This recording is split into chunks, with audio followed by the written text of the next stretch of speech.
એટલે ભાઈ લોન લીધી હતી કે એટલે ભાઈ ગામમાં હિતરામાં એ પ્રસાદ મળે એને મૂકતો હતો તારી લોન તો શું કહેવાય યાર હવે એકચ્યુઅલી હપ્તા નહીં ભરાય, તારા બાપને કેજે હપ્તા ભરી જાય યાર. એટલે ભાઈ લોન ભર દો ને હપ્તા માથે છોડી જા. એટલે ભાઈ તો મને ગામમાં 10 રૂપિયા કે ઉછીનું ને થાપતું તો તે મને લોન દીધી, તારો વાક કેવાય કે મારો?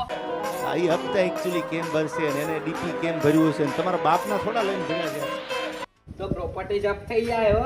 આ તો 3x3 ના રૂમ ના તો પ્રોપર્ટી સમજતો હોય તો કરી લેશું. અહીંયા તો રેલવે સ્ટેશન માં હોય જાવ કઈ શહેર ને તો ભાઈ પરીરે મહેફિલ મો સન્નાટા સવઈ જાય અમે બોલીએ દુનિયા હોબળે હોબળે. દીદી દીદી તો પ્રોપર્ટી હતી. પણ તારી લોન વે કઈ પુરવઠ થયું નથી, બધી વેચી મેરી. હવે ભૂખ એ સિટીમાં સર્વે કરજે ગ્રાફ ઊંચા છે અમારા. કેસ છો તમારે જેલમાં જવું પડ્યું. તો વાંધો નહીં ભાઈ, અહીંયા કોઈ ઘોડી દે એમ નથી, ત્યાં બેઠા બેઠા ખાવું કોઈ પાડો હોઈ શકે? આ મેગી ખાઈને માર્કેટમાં મૂક્યા હોય એ કોઈ દી છત્રપતિ શિવાજી થોડા થાય ભાઈ. અને પાવર બહુ છે, આ ડોક્ટર છોટી આવ. એ હપ્તા ભલે બહુ છે પણ ગામમાં ઇજ્જત બહુ છે, ધોળા દઈ દે.